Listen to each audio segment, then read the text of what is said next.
પર ભાજપના જઈને રાજીનામા ફેંકીને કહ્યું કે તમે જે આ પાપ કર્યું છે રૂપાલાને નહીં હટાવીને હવે આ પાપની કોઠડીમાં હું સાથે રહેવા માંગતો નથી. આ રાજીનામા સામૂહિક રીતે ઉભા રહીને સોગંદ થાય છે. મેં કહ્યું ને આપને કે સરકારને પૂછવામાં આવે કે આંદોલન ચાલે છે અને કેમ અમે ટેકલ કરીએ.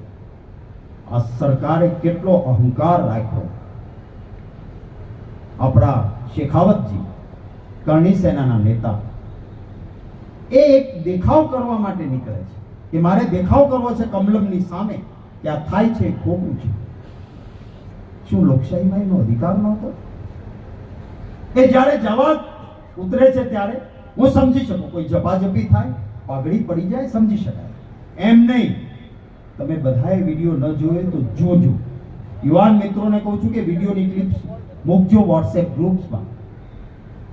એ પાઘડી ઝપાઝપીમાં પડે સમજી શકાય એમ નહીં. સરકારની સૂચના હશે, નહીતર કોઈ પોલીસનો વ્યક્તિ એવું ના કરી શકે. શેખાવતજીની પાઘડી તાપલી મારીને પાડતી સ્પષ્ટ રીતે વિડીયોમાં દેખાય છે.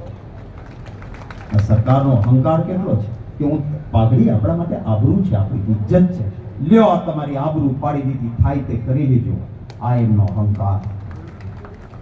હવે આપણે દેખાડવું પડે નહીં.